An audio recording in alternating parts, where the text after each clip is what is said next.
Spirit of the Lord is upon me, because he hath anointed me to give good tidings to the poor. He hath sent me to heal the brokenhearted, to preach deliverance to the captives, to give sight to the blind, to set at liberty them that are bruised, to proclaim the acceptable year of the Lord. Amen.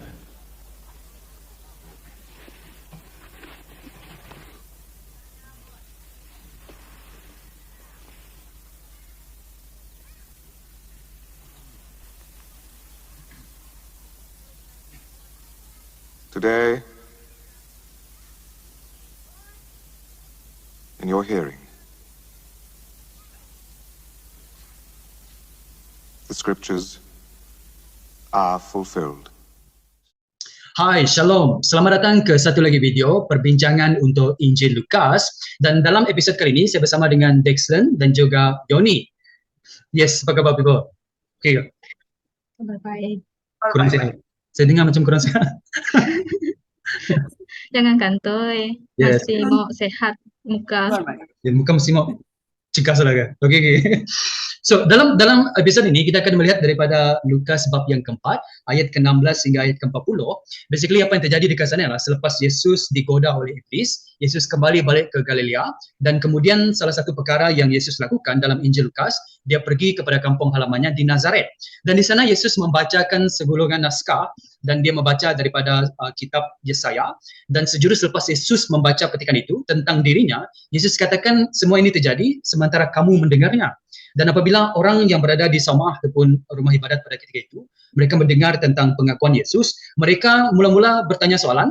Mereka tanya soalan tentang bukankah dia ini anak Yusuf dan sebagainya. Dan lama-kelamaan apabila kita membaca dan petikan ini, kita mendapati bahawa mereka ingin merejam Yesus, ingin menolak Yesus ke bawah gaung. Dan disitulah kita melihat banyak drama yang terjadi, dan Yesus menyatakan beberapa perkara tentang dia tidak diterima sebagai seorang nabi, dia tidak diterima di tempatnya sendiri. Dan itu yang kita perhatikan apabila Yesus memulakan pelayanannya di Nazaret. Dan bagi saya ianya nampak seperti permulaan yang kurang lah kan. Apabila dia mula pelayanan, terus ada penolakan di tempat dia sendiri. Nah, mari kita pergi kepada petikan ini, dan kalau if you want to know more about petikan ini, you can study this word, the scripture, dan juga saya akan letakkan dekat caption di bawah podcast di mana saya membincangkan tentang petikan ini dengan lebih mendalam lagi. Tapi dalam perbincangan ini, we just want to share tentang apa yang we have learned from this passage lah, from our reflection. Nah, mari kita pergi pada persoalan yang pertama. Untuk ini saya ingin mulakan daripada Dex dahulu. Secara keseluruhan petikan ini kan, daripada ayat ke-16 hingga ayat ke-30 dalam Lukas bab yang keempat ini, apa tentang karakter Yesus yang menarik perhatian kamu? Apa yang menyelah bagi kamu apabila kamu membaca petikan ini?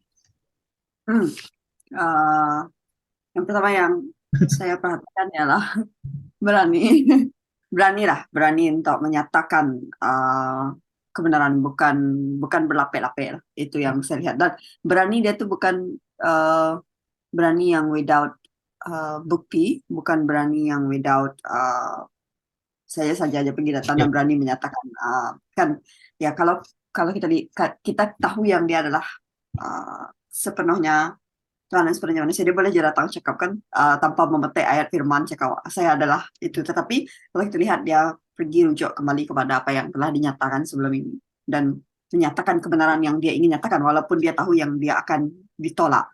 Itu yang saya lihat. Yang interesting dia kan, orang tu mula-mula bila Yesus cerita mereka rasa wow, rasa macam bangga kan, tapi lepas itu ada benda yang trigger mereka yang Yesus katakan tentang tabib tu. Terus mereka jadi marah. Saya nampak keberanian Yesus, dia tahu yang orang di situ akan menolak dia, tetapi dia tetap juga dengan ketegasan dia untuk menyatakan ini adalah kebenaran yang saya ingin sampaikan. Ya. Saya juga melihat lebih kurang begitu. I mean, in the same line of that kind of thought. Saya melihat bagaimana Yesus dia tahu tentang siapa diri dia sendiri, dan sejurus selepas dia membaca petikan daripada ayat Yesaya ini kan, kemudian Yesus katakan pada hari ini ayat kitab suci ini telah terlaksana ketika kamu mendengarnya. Dan bukan hanya Yesus berani untuk menyatakannya, dan saya juga melihat Yesus tahu siapakah diri dia, dan apabila dia membaca dalam kitab Yesaya itu kan, dia tahu kenapa tujuan dia datang ke dunia, dan itu yang dia katakan kepada mereka lah. So something yang kadang-kadang kita memerlukan Tuhan untuk kita tahu siapakah diri kita, dan untuk mengetahui tujuan kita, kita memerlukan someone else untuk bagi tahu kepada kita lah. Tapi berbeza dengan Yesus, dia tahu siapa diri dia, dan dia tahu sendiri kenapa tujuan dia datang ke dunia.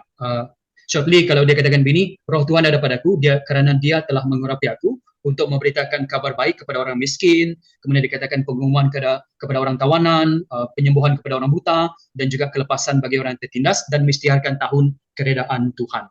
So that is a very clear purpose kenapa dia datang lah, which is amazing for me. Jarang saya jumpa orang yang betul-betul clear dengan tujuan kenapa dia datang. Yon, what about you? Ya, saya setuju dengan apa yang Brother Richard dan juga Dex katakan tadi lah. Selain dia tahu siapa dia dan apa yang Dex cakap tadi, dia berani tentang apa yang dia buat. Dia berani itu sebab dia sangat clear dengan tujuan dan misi dia datang ke dunia lah pada waktu itu. Dan kalau bagi saya secara keseluruhan, apa karakter Yesus yang menarik perhatian saya? Kalau bagi saya, kalau kita lihat dari sudut lain lah, perspektif lain, saya lihat dia sebagai seorang yang suka pancing attention orang lah. Okay. Dia suka bila orang trigger dengan situasi, sesuatu marketing situasi. skill, marketing skill macam tu lah. Attention dia ada satu aura yang dimana dia boleh mengambil attention orang macam itulah. So saya rasa itu satu karakter yang kita perlu ada juga lah, untuk kita grab attention orang untuk mendengar apa yang kita cakap. Bukan sebab tidak ada fakta di dalam apa yang dia cakap. Macam yang Dex cakapkan tadi, dia tahu siapa dia. Macam masa waktu dia membaca gulungan naskah itu, dia tahu sudah bahawa perkara yang dia sebut tu berlaku macam itulah, sudah dinubuatkan macam tu. Tapi in a sense that dia ada skill untuk grab attention orang. So itu sebenarnya satu karakter lah, skill yang perlu kita develop dalam karakter kita supaya kita boleh grab attention orang sekeliling kita lah. So itu sangat menarik lah bagi saya, menarik perhatian saya. Dan orang pun boleh marah dengan apa yang dia cakap. Itu memang attention, itu memang perhatian lah betul-betul dengan Yesus kan. Dex, ada lagi penambahan daripada sini? Setakat ni tak ada. Okay. So satu lagi yang menarik bagi saya lah, Yesus tidak, selepas dia menyatakan tentang siapa diri dia kan, dia tidak memaksa untuk orang, terimalah saya, cepat, terimalah saya sebagai Tuhan kamu ataupun sebagai juru selamat dan sebagainya. Tapi Yesus membiarkan respon mereka kepada respon mereka yang sepatutnya lah, dan dia tidak memaksa mereka untuk percaya. Ya, ada lagi daripada Yuni sebelum kita pergi pada soalan yang kedua? Saya tak rasa saya ada. Okay. Mungkin ada satu yang menarik perhatian saya juga. Saya just fikir macam mana respon orang yang mendengar bagaimana dia bercakap pada waktu itu. Mesti dalam fikiran Yesus tu ada rasa dia ni seorang yang suka buat lucu juga lah, sambil dia memberitahu secara serius, dan dia juga mau melihat bagaimana respon orang di situ pada waktu itu. So itu macam bukan kepada karakter, tapi mungkin personality dia lah kot. Itu more to personality dia lah kot. Yep. So dalam satu passage you can see banyak emotion yang terjadi in the scripture kan, selalunya kita melihat begitu kan. Ada yang terkejut, ada yang menolak, ada yang gembira, ada yang menangis, ada yang mengucap syukur, ada yang menghujat dan sebagainya. So, mari kita pergi pada persoalan yang seterusnya. Apabila kita melihat kandungan daripada mesej yang Yesus baca dalam kitab Yesaya, saya bacakan sekali lagi. Yesus katakan, roh Tuhan ada padaku kerana dia telah mengurapi aku untuk memberitakan kabar baik kepada orang miskin. Dia telah mengutuskan aku untuk mengumumkan pembebasan kepada orang tawanan, penyembuhan kepada orang buta, kelepasan bagi orang yang tertindas, dan mengisytiharkan tahun keredaan Tuhan. Jadi apa perkara yang antara perkabaran kabar baik Yesus yang jarang kita dengar pada masa sekarang tapi dinyatakan oleh Yesus yang mungkin missing at this time. Mungkin kita mulai dari Yoni dulu lagi. Kabaran yang jarang dengar. So mungkin Jom semua ada kan? Ya, dia lebih kepada berita baik. Jarang dengar dan kurang diambil perhatian pada masa kini. Pembebasan kepada orang tawanan, penyembuhan kepada orang buta, kelepasan bagi orang yang tertindas. Sebenarnya ini more to bagaimana message yang tersirat itu diungkapkan lah. Tapi kalau kita baca secara direct, ini mungkin message yang tersurat di mana dia cakap berita, dia mengumumkan pembebasan kepada orang tawanan dan penyembuhan kepada orang buta. So, ini adalah message-message yang sebenarnya agak jelas, tetapi perlu dilihat secara teliti dan kita perlu membuka dan menggali dengan lebih dalam lagi maksud tersirat daripada kabar baik yang Tuhan cuba sampaikan melalui message inilah sebenarnya. Sebab kalau pembebasan kepada orang tawanan ini kalau tersirat dia sangat dalam lah, sebab banyak orang yang menjadi tawanan pada masa inilah. Contohnya tawanan kepada dosa kita sendirilah, ada kelakuan kita ataupun sikap kita yang mungkin menjadi kita menjadikan diri kita tawanan kepada sesuatu perkara. Contohnya kita addicted to melihat drama macam tu kah. So ini kita memberikan diri kita, membuka ruang untuk kita menjadi tawanan kepada sesuatu. Tetapi apa yang perlu diambil perhatian pada waktu ini adalah bagaimana kita menjelaskan message ini kepada orang untuk dia lebih memahami apa yang Yesus cuba katakan melalui Lukas 18 hingga 19 ni lah. Sebenarnya dia agak jelas, cuma agak kurang diberi perhatian untuk dijelaskan dengan konteks pada masa kini lah kalau bagi saya. Itu yang saya faham lah. Kurang direct lah sebagaimana apa yang dia disampaikan di sini. Dex, what do you think about this? Ya, mau come out sebab semua ya bila tanya tentang kabar baik apa yang banyak juga yang jarang didengarkan, tapi for me personally bila membaca secara keseluruhan, I think kabar baik yang saya sendirilah, saya tidak tahu orang lain, yang saya rasa saya jarang dengar adalah fokus utama kita yaitu tentang Yesus sendiri. Sebab kadang-kadang kita selalu ada side focus kan, side focus berita baik, contoh berita baik dia lebih kepada kita sekarang, faham tak? What do we get? Ya, saya tahu kita datang kepada Tuhan dengan ganjaran untuk kehidupan yang kekal. That put aside that first. Tetapi dia lebih kepada kalau kamu datang kepada Yesus, kamu akan disembuhkan dari segi emosi, kamu akan disembuhkan dari sakit penyakit, kamu akan mendapat pekerjaan, kamu akan mendapat segala sesuatu yang baiklah. Tetapi main fokus dia tentang Yesus itu maksud saya tidak disampaikan lagi sebagai fokus kabar baik yang utama lah. Contoh, kita datang kepada Yesus, kenapa? Untuk disembuhkan secara rohani, untuk dibebaskan daripada tawanan takut akan kematian, tawanan ya itu yang saya lihat berita baik tentang Yesus itu sendiri yang sekarang macam sudah jadi side track dan yang lain yang sudah jadi fokus utama lah. Ya, macam pembawa berita baik itu kadang-kadang kita lupa lah, ataupun ianya menjadi macam beneficial bagi kita. So itu yang bagus untuk kita ambil, which is betul lah, kita datang untuk mendapatkan keselamatan dan juga kebebasan dan sebagainya. Tapi kadang-kadang kita more to just self-centered dan sebagainya lah. Dan dengan itu juga ianya membawa kepada pemikiran yang mungkin message ini juga yang kita perhatikan dekat sini, yang jarang juga saya dengar, yaitu more to reach out kepada people yang global. Yang ada di sekeliling kita, social issue yang ada di sekeliling kita. Kadang-kadang kita takut dengan social gospel. Ada yang mengatakan social gospel itu tidak bagus kerana hanya dengan berbuat baik dan sebagainya. Tapi memang itu salah kalau kita terlampau mengagungkan social gospel. Tapi kalau gospel tanpa ada social change yang ada di sekeliling kita, ianya juga tidak berita baik yang tidak lengkap lah pada pandangan saya juga. Jadi apabila Yesus menyatakan tentang berita baik ini, dia menyatakan pembebasan kepada orang tawanan. Mungkin orang tu tidak rasa macam itu, tapi dia tambah lagi penyembuhan kepada orang buta ataupun something yang someone yang ada physical impaired dan sebagainya. Yesus juga datang kepada mereka. Jadi ianya memberi gambaran yang global lah apabila saya dengar apa yang Dex kongsikan tentang message yang jarang didengarkan ini lah.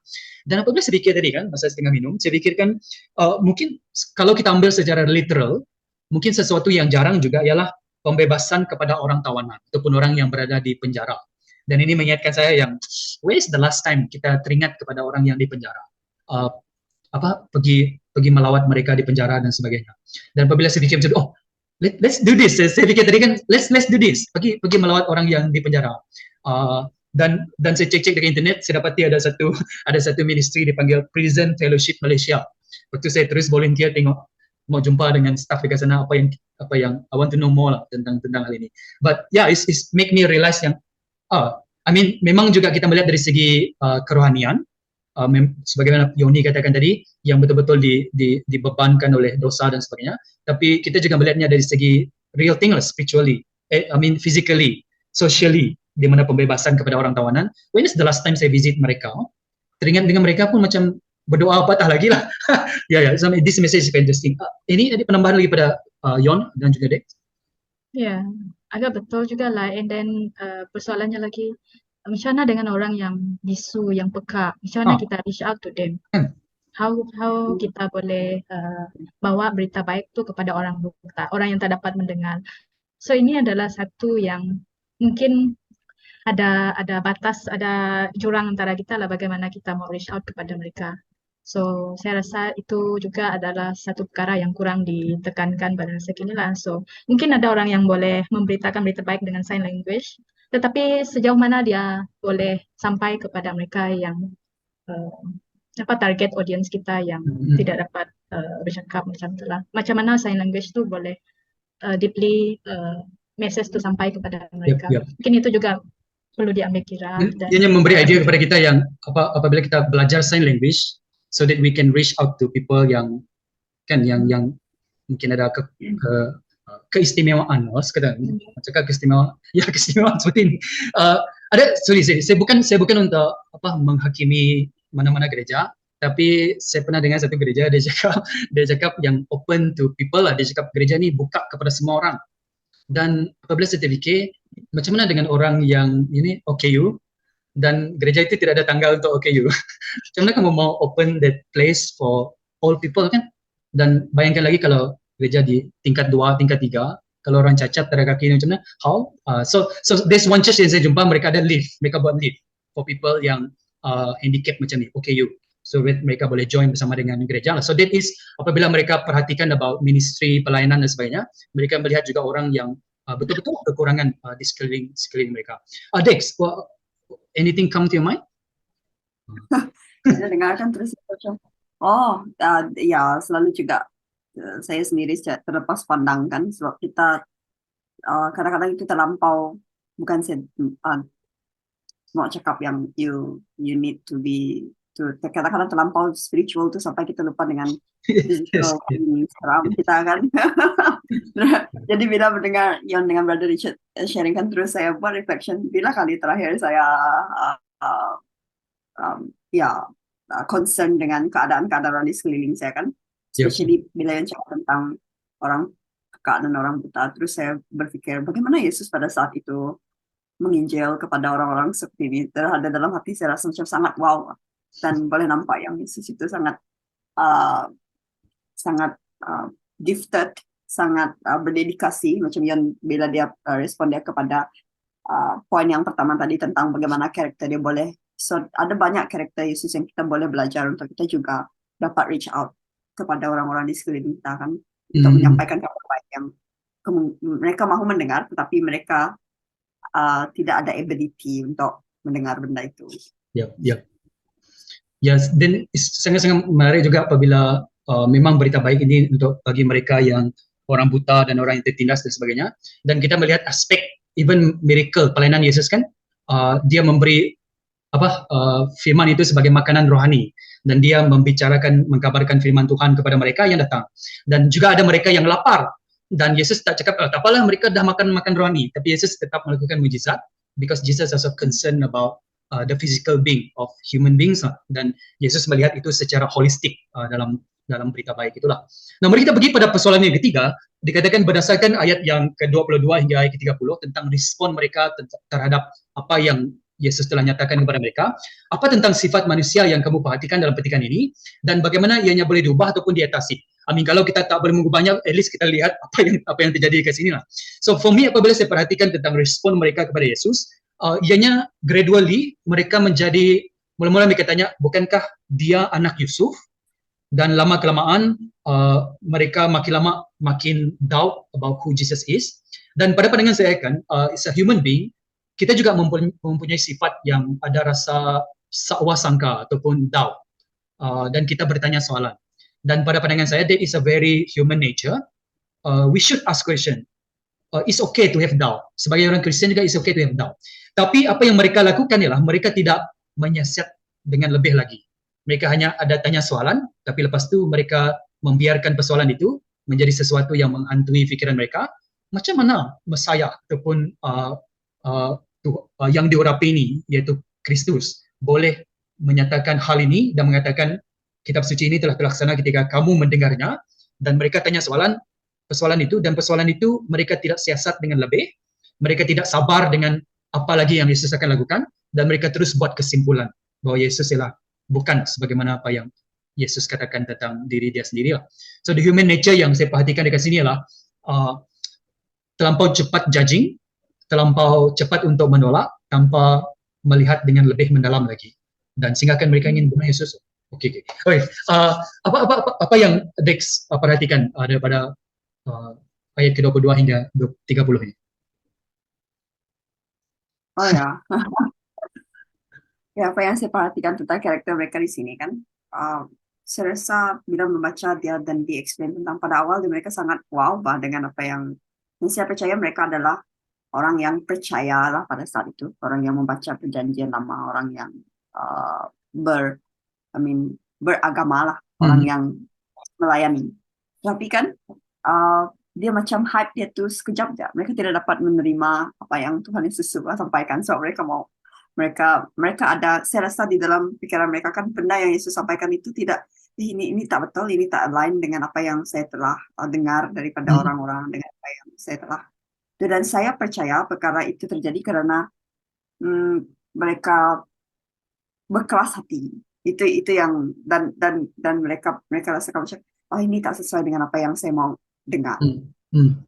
Dia ini bukan seperti yang saya bayangkan, bukan seperti Mesias yang kenapa dia boleh mengatakan dia seperti ini kan? So dia cakap dia adalah tabib, jadi automatically dia menyatakan yang dia Mesias. Saya rasa mereka tahu sudah yang Yesus telah menyatakan yang diri dia adalah Mesias yang dinyatakan. Jadi mereka tidak dapat menerima. Mungkin karena physical appearance Yesus yang mereka lihat pada saat itu, ataupun mungkin karena this person couldn't be, sebab dia tidak famous, dia tidak ada kuasa.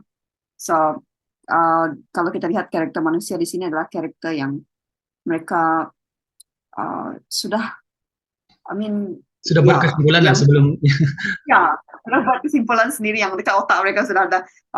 Kalau Mesias dia macam ini, dia kena kuat, dia kena berkuasa, powerful to take over everything. Itu yang saya rasa. Ya, saya rasa kan juga kalau kita berada pada keadaan ketika itu juga, saya rasa macam tak lebih kurang itu kan, bersimpati juga lah dengan apa yang bagaimana mereka respon pada Yesus ni kan. Yon,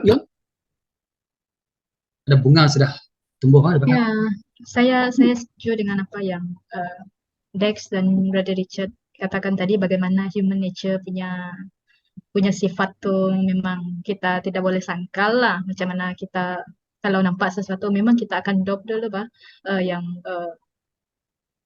sakwa sangka, dan kita tidak mau percaya dulu. And then macam yang Dex katakan tadi, kita mau dengar apa yang kita mau dengar saja. So ini sifat manusia yang biasa lah. Even sampai ke hari ini pun kita ada nature di mana kita mau dengar apa yang kita mau dengar. Macam masa sermon dekat gereja kah, bila berkhotbah kita mau ambil apa yang mau kita ambil saja, message yang kita mau ambil saja. Kita tidak menilai semuanya, tetapi kita memilih macam tu. So ini adalah nature manusia lah yang memang agak sukar untuk diubat, melainkan kita mau belajar untuk berlatih untuk menerima teguran dan message tu ke dalam hati kita lah, ada kerendahan hati untuk belajar dari segala perkara lah macam tu. So dalam petikan 22 hingga 30 ni kita boleh lihat bagaimana yang ini saya ulang balik apa yang Dex katakan tadi lah, bagaimana mereka yang berada di situ pada waktu itu mau dengar apa yang mereka mau dengar dan mau terima apa yang mereka mau percaya saja macam tu. Kalau mereka percaya, sebab mereka dah cakap awal-awal, bukankah dia itu anak Yusuf? Dia bukan Mesias macam itulah. So itu yang mereka mau percaya. So setiap perkataan seterusnya perkataan yang keluar daripada mulut Yesus pada waktu itu tidak make sense lah, sebab dia adalah anak Yusuf macam tu. So itu yang mereka percaya. So benda tuh boleh diatasi, diobati hanya dengan kita mau ada kerendahan hati dan betul-betul percayalah. So ketidakpercayaan kita itulah yang menghalang kita untuk menerima semua itu sebenarnya. So itu respon dari saya lah. Ya, dan saya juga melihat sesuatu yang, saya rasakan memang sudah dikatakan kongsikan juga tadi, tapi saya gunakan satu lagi ayat, yaitu kebiasaan.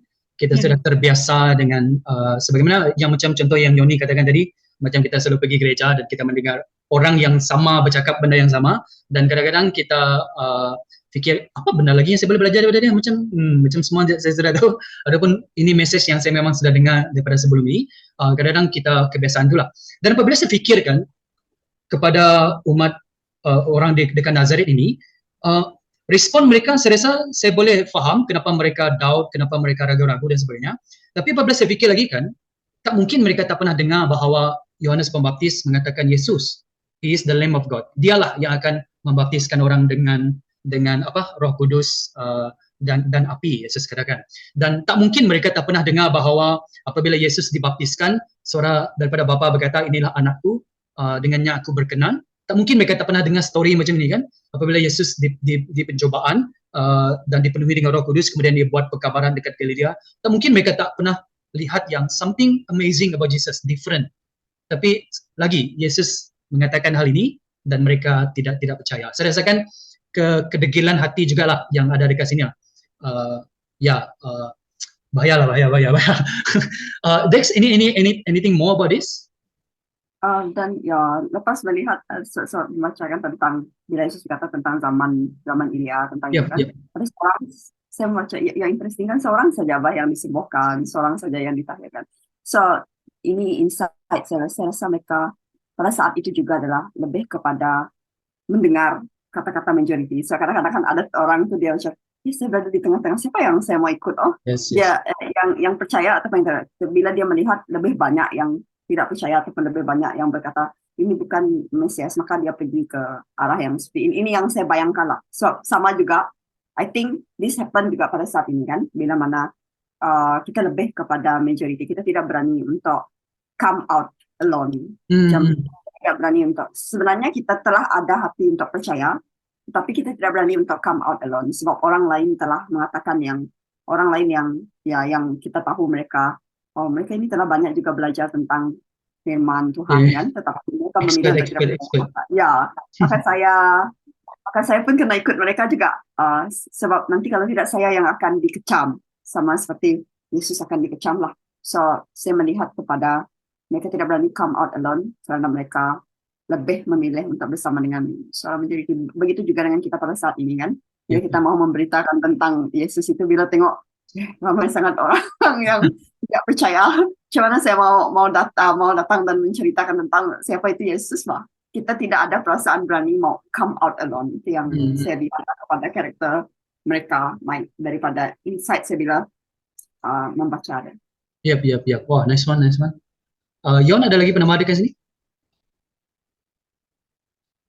Okay, thank you very much, people. So apabila kita lihat dalam keseluruhan petikan ini, again, kita tidak dive in into petikan ayat demi ayat dan sebagainya. If you want to know more, ada dekat caption sini saya letakkan podcast di mana kamu boleh dengar dan belajar dengan lebih lagi. But secara keseluruhan berdasarkan perbincangan kita dan juga apabila kita membaca petikan ini secara keseluruhan, what kesimpulan? Kalau kamu mau simpulkan tentang petikan ini, what lesson yang kita boleh bawa balik from this discussion for you? Mungkin kita mulai pada Yoni. Oke, saya ada dua kesimpulan lah yang saya boleh belajar daripada petikan kita pada hari ini. Yang pertama adalah message berita baik adalah untuk semua orang, tidak kira kamu dalam sifat yang sempurna ataupun kekurangan, miskin, kaya, apa semua. So message berita baik adalah untuk semua orang. So Yesus adalah untuk saya, untuk kamu, dan untuk semua orang lah, dan dia tetap sama semalam, hari ini, dan untuk selamanya. So itu message pertama yang saya dapat.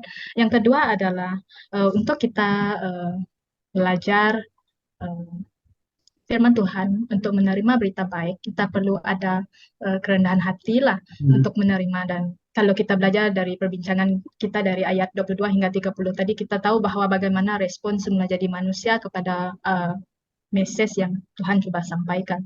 So kita cuma akan dapat memahami apa yang Tuhan coba berikan kepada kita kalau kita mau meremukkan hati kita, bow down, macam merendahkan diri kita di hadapan Tuhan dan terima yang kita beri Tuhan yang untuk lead apa yang seterusnya.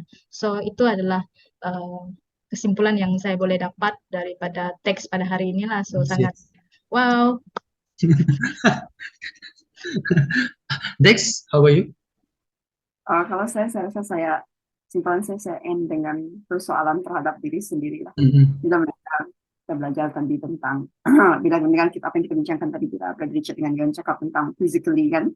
So sometimes we are more focused on kita punya spiritual well-being lah. Tetapi kita tidak melihat kepada orang-orang di sekeliling kita. So persoalan saya pada diri saya sendiri adalah adakah saya telah melakukan bahagian saya sebagai seorang Kristen untuk memberitakan kabar baik, bukan saja kepada orang dekat, tetapi kepada orang-orang yang ditindas, kepada orang-orang yang buta, orang-orang yang buka, yang ada kekurangan untuk mengetahui tentang, dan juga orang tawanan. So kita tahu di dalam penjara kan bagaimana mereka mau, siapa yang akan menyampaikan, adakah saya telah mengambil bahagian di dalam perkara itu. Dan yang kedua yang saya belajar adalah untuk saya tidak simply percaya, untuk saya tidak berada di zon selesa. Ini yang saya telah percaya. Saya harus stick pada inilah. Saya tidak mau lagi mendengar apa yang orang mau sampaikan. So nanti benda itu tidak sama dengan apa yang saya pikirkan. Jadi untuk saya ada hati yang seperti itu, I need to be open more and more and more to mendengar. Walaupun daripada orang-orang yang sama, so kadang-kadang bila kita mendengar daripada dia boleh jadi bosan. Dia bisa saja. Saya pernah dengar sebelum. Ya, itu dua kesimpulan yang saya dapat setelah kita akhir daripada soal 1-3. Yap, saya pun mau doa juga lah. Satu yang saya juga, I think everything yang kita kongsikan ini dia punya apa? Dia integrate with one another. Tapi one thing that come to me apabila saya melihat tentang hal ini, saya fikirkan di mana ada Yesus, di situ akan ada masalah. Ataupun di situ akan ada something yang business as usual, itu tidak apply di dalam Yesus Kristus. So apabila Yesus pergi, apabila dia berbicara tentang hari Sabat contohnya, ianya tidak stay macam itu. Ia akan menggerakkan something, it will create something yang kalau kita sudah comfortable sebagaimana apa yang Dex kongsikan tadi dengan sesuatu kepercayaan dan sebagainya, apabila ada Yesus, dia akan menggoyahkan kepercayaan kita, dan Yesus seolah-olah mencabar tentang how do we see things. Sekarang apa yang kita mau lihat yang baru. Dan begitu juga kan dalam kehidupan kita, sebelum Yesus, selepas ada Yesus, dia menggoncangkan dalam kehidupan kita. There always something yang kita, kenapa kamu buat macam ni Yesus? Why do you have to say that? Why do you have to do this in my life? Dan ternyata Yesus melakukannya untuk kebaikan kita, tapi hanya kerana Yesus melakukan untuk kebaikan kita, tidak semestinya dia akan membiarkan kita berada dalam keadaan yang selesa lah. Dan di sini saya perhatikan di mana ada Yesus, there is no business as usual. Dan yang kedua ialah saya perhatikan bahawa apabila Yesus mengingatkan mereka tentang ketidakpercayaan mereka, Yesus katakan tentang masa zaman Elia, zaman Elisha, seperti orang Israel, dia kata kepada mereka. Maksudnya mereka sepatutnya belajar daripada perjanjian lama kan, tentang bagaimana harus kita responi, jangan keraskan hati seperti orang dalam perjanjian lama. Dan mereka dalam dan kita sekarang harus kembali kepada perjanjian baru untuk melihat macam mana kita pula jangan jadi seperti mereka. Dia macam dekat sini orang yang dalam Lukas bab yang keempat ni, kamu jangan seperti orang perjanjian lama, dan kepada kita jangan jadi seperti orang dalam perjanjian baru yang keraskan hati mereka kepada Yesus Kristus lah. So it's a lesson, yalah tak selesa juga. Saya dengar lesson ni dia macam mencabar comfort place in my life lah. Dex, do you want to say something about this? Oh, okay. Yon? Kalau berdasarkan apa yang Brother Richard katakan tadi, bagaimana kita boleh belajar dari mereka pada zaman perjanjian baru, saya teringat kisah siapa Paulus yang dia tidak suka pada Yesus pada mulanya ajaran dia, dan bagaimana dia boleh berubah semula. So itu yang saya terfikir bila